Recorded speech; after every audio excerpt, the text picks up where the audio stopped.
Good afternoon, ladies and gentlemen. This is Eric, not Adam. Today I want to talk to you about a document I happened to stumble across that I definitely wasn't supposed to lay eyes on. It's correspondence between my primary care doctor and my neurologist. Now, I'm going to read you this document that I found. I'm going to tell you how I found it. I'm not going to dox my docs. I'm not going to give you their names. Okay, so I'm just going to refer to my primary care doctor as such and my neurologist as my neurologist. So I got a PET scan done of my brain, looking for any metabolic abnormalities. And I asked them for a disc, right? You can ask when you get diagnostics done, like an MRI or a PET scan, you can ask them for a disc to bring home so you can look at it yourself and pretend you're a radiologist when you have no clue what you're looking at. So I asked for a disc, and they begrudgingly made one for me, and I brought it home, put it in my computer, and they didn't have the software on the disc for me to be able to read the files. So I was like, damn it. But I was like, okay, I'm looking at hundreds of files here. All of them are images of some sort of the PET scan or documents associated with it. Excuse me. And I'm like, I'll just take a few of these unreadable files and put them on an online converter tool so I can convert them to JPEG and so I can actually read them. And so I grabbed like 4 out of what appeared to be hundreds of files, and I stumbled across this document. So the odds of me finding this are astronomically slim. And before I read this document, I basically just want to say this video is about self-advocacy, being, your own advocate as a patient. It's also a video about how doctors can be very prideful and unwilling to humble themselves in the face of new information. And listen, I'm a reasonable guy. I've never gone off on anybody in an exam room or in an office, and I've never been demanding. I try to be polite with my doctors. You're never going to get anywhere. Even if you're upset with what your doctor's doing, you're not going to get anywhere being an asshole. So, I try to be very cordial, and I'll provide you with examples. But let me just read you the document. So it's a phone call note, and it's from the perspective of my primary care doctor, and is in reference to a phone call that she had with my neurologist. It says, provider message. Spoke with neurologist in regards to Eric Lee. Shouldn't give my full name away. Spoke with neurologist in regards to Eric's care over the last several months. It appears that he has been overstepping boundaries from both the personal and professional sense, e.g. calling neurologist on her personal cell phone. It appears that he has been micromanaging his own care by finding single studies online and demanding diagnostics and treatments based on these readings regardless of the opinion of the specialist. I don't know why they're referring to both of us in one because we're separate patients. They often do this, probably because we're twins. They wanted a referral to many different specialists, including Virginia Mason, who had proposed the diagnosis of autoimmune encephalitis. I'm really glad I argued for that referral because Virginia Mason was the one who gave us the go ahead for corticosteroids, which I was literally begging for. I was crying in my neurologist's office, begging her for corticosteroid treatment, and she wouldn't give it to me. So we got a referral to Virginia Mason, and I asked him, I said, please, can we do corticosteroids? And he was like, okay, yeah, let's do it. And that helped tremendously. Symptoms are down 50%, and they still are, but I'm still debilitated. So you can see how bad it was before we ever got our initial round of steroids. Thank God we got that, or I don't know where I'd be right now. So you can see why I'm already I'm already a little pushy to my doctors because I pushed for corticosteroids and she denied it, and then they end up being the thing that basically saves me from possible further brain damage. As you can see now, my cognition is pretty good, certainly a lot better than it was. I couldn't follow books or sentences or movies or anything. And now I can make a whole video. So the steroids helped a lot, and the fact that she was blocking me from treatment that would save my brain from further harm goes directly against the oath that is commonly associated with the medical doctrine, which is do no harm. Now you can see why I would be upset reading this document, and I was raging mad when I first read it, to the point of tears almost, because this person, my neurologist, isn't just my neurologist. She was a personal training client of mine. I was a personal trainer for about a little over a year, and I trained both her and her husband for 3 hours a week for basically an entire year. And when you train somebody, it's a very intimate experience. You get to know the person quite a bit, because not only are they exercising, but they have rest periods, and you spend a lot of time talking to the person, getting to know them, about their family, their dog, what's going on in their life, etc. So personal training is very intimate and a social aspect, right? And we got to know each other very well. We liked each other we liked each other well enough, so much so that they actually invited me over for dinner at their house and wine. So you can see we have already a very intimate relationship, me, this woman, and her husband, long before I ever become a patient of hers. And so when I first became a patient of hers, she gave me her personal cell phone number, which I had previously but lost. And she said basically to contact her if there was anything emergent, I really need to contact her for.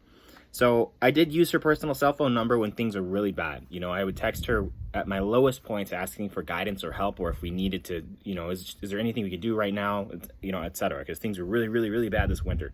However, this phone call note is from 5 days ago, and I haven't texted or called her via that phone call number in 7 months, out of respect to her as a doctor. Because if there wasn't anything that was super emergent going on, I would wanted to use the patient portal out of respect to her as a doctor, so that I wasn't abusing her phone number. I also said directly in a text message, one of my text messages, I said, "Dear neurologist, please let me know if you'd like me to contact you via the patient portal, because I would like to avoid abusing your phone number if you would not like me to." And I never received any indication from her whatsoever to stop messaging her directly on her cell phone. And I did not badger her to any significant degree there. So that was weird. And then beyond that, she says, it appears that he has been micromanaging his own care by finding single studies online demanding diagnostics and treatment based on readings regardless of the opinion of the specialist. I'm not under the care of a specialist, so I don't know what the hell they're talking about there. And yeah, to some degree, I have been micromanaging my own care, although I would word it as self-advocacy, and I would recommend that you do the same. Now, what they're referring to here is the PET scan, because I sent them a portal message, not a text message, mind you.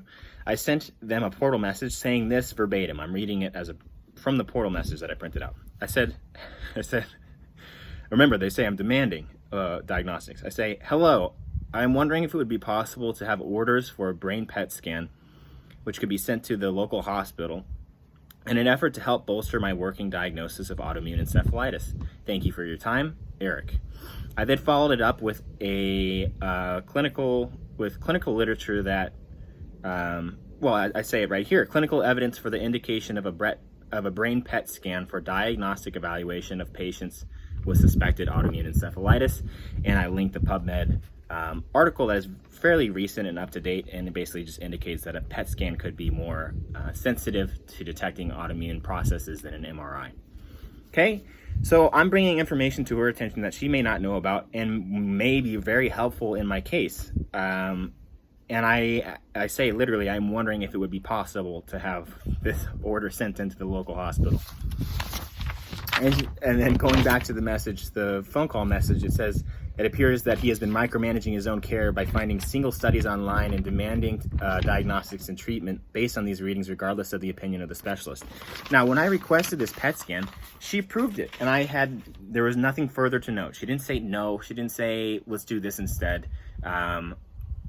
My primary care doctor suggested a pan scan of the whole body to see if there was any malignancy. I kind of argued I doubt that both my brother and I are developing a malignancy at the same time, and I pushed for the brain scan because I'm kind of at a desperate point. And so maybe in hindsight, I could have just let them do the pan scan first, but also, I don't know if insurance would cover or what, and maybe we can do that later. I'm not sure. But anyway, I guess I don't really know what to say, except for I was really disappointed to see that somebody who I considered basically a friend, and who, after I became her patient, she sent me, unsolicited, she sent me, pictures of her dog saying, "Have you met my dog, blah, blah, blah.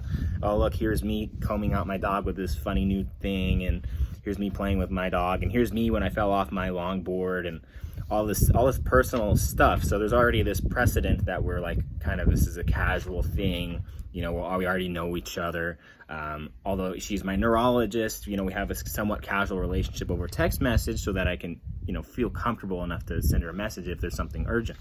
And then she says basically I'm badgering her. So she's shit talking me to my primary care doctor behind my back, which is disappointing from that aspect that I knew her very well and I thought of us as somewhat friends. But it's also concerning because now it exposes that she's basically smearing my reputation with my primary care physician, who I have had a very good relationship, congenial relationship with up until this point.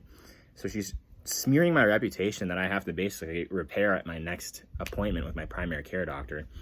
And it basically shows a neglect of care for my brother and I, because of course I would try to send you up-to-date information on something that she's not specialized in, and obviously I'm very concerned for my brain. My life has been on hold for over a year now. I would expect anybody in my situation to do the same, and I hope you would too. They say micromanaging, I say self-advocacy. If you got something going on and you think your doctor isn't taking care of you appropriately, find a new doctor or gently, politely push for the diagnostics or treatments you think you deserve. Because you're not going to get anywhere being an asshole. And I've never badgered them, or I never was trying to be aggressive, but I have pushed doctors in the past to see, if I can get treatment, and in the past, historically, it has served me well. So here we have a doctor who was too scared to say no to a PET scan, apparently, and who doesn't have the balls to kind of humble herself and talk to me as a person about, the information that I provided. She got irritated when I sent her relevant clinical literature about something that might be useful in my case, which is stupid. Doctors don't know everything. They're only human. And certainly a patient can bring up information to a doctor, and the doctor can humble themselves and read it over and have a conversation with the patient on whether or not it's relevant. So I was very disappointed to read this correspondence, and I'm very disappointed to say that this woman who would shit talk me behind my back has been in charge of my care for the entire past year, which in my opinion, it churns my stomach, to be quite honest, and is sickening. But that's all. That's the end of my relationship with this neurologist. It's my end of my relationship with her as an acquaintance and friend and patient. I will be moving on, and it's upsetting because, obviously you can see why it would be upsetting. So Adam's still got the IVIG in his veins right now. It can take time to show its effect, so we don't know if it's effective yet or not. I have a neurologist appointment coming up where I'm going to see if I can push for second-line treatment. We'll see. Push. I'm going to politely bring it up, right? I'm not pushing. Not like bitching towards my neurologist, but I want to see what he thinks. And, we got many other appointments with, a rheumatologist, and then we're going to get one with an endo. We're trying to get, and obviously they're pissed off. I mean, they say they wanted referrals to all these places. It's like, well, of course we do, because 5 out of 6 neurologists that I get referred to are going to turn me down and tell me to go see psych. And psych is going to tell me to go see neurology. And then I'm like, it's caught between mom and dad, right? Mom, can I go? No, go talk to your dad. Dad, can I go? No, go talk to your mom. And so 5 out of 6 neurologists are going to say fuck off. And then 1 out of 6 is going to take me in under their wing and help me and treat me. So of course I would want basically a smattering of referrals, because otherwise it's 4 months to see a neurologist, and then I get denied treatment or care or investigation, and then it's another 4 months, and now we're looking at years possibly down the line before we ever come to a reasonable answer. So anyway, you can see how this would be upsetting. I really think it's important as a patient to push for the care gently, politely, of course, with a soft tone and a requesting tone, to push for the diagnostics and treatment that you think you deserve. Certainly there are hundreds, thousands of cases of patients who had to fight for their right for treatment and care under their physician, and ended up being right. It happens. It definitely happens. And in this case, to be quite honest with you, I'm very confident there's an autoimmune process going on. We have no other indication that it's something else. By order of elimination, we have an autoimmune condition. Okay, now whether or not a neurologist is willing to respect that or acknowledge that, doubtful, because neurologists are they want to see the number on the piece of paper, right? And if they don't see the number, eventually they'll put me into this unspecified neurological condition diagnosis category and drop me off at the curb. So, yeah, we'll see what our future has to hold. It's a tough battle because doctors aren't always on your side, as you can see, and you have to fight your own fight and get the most out of your physician by being attentive and being prepared. And goddamn if it doesn't make me like lose sleep and make my stomach churn every time I have a doctor's appointment for these reasons exactly, because a lot hinges on them, and I have to be a very, very strong advocate for myself, or I may end up at a dead end and have to start from scratch. So wish us luck. I appreciate you guys following our journey, and hopefully next time you'll see Adam's beautiful mug and not mine. Okay, check you guys later. Bye.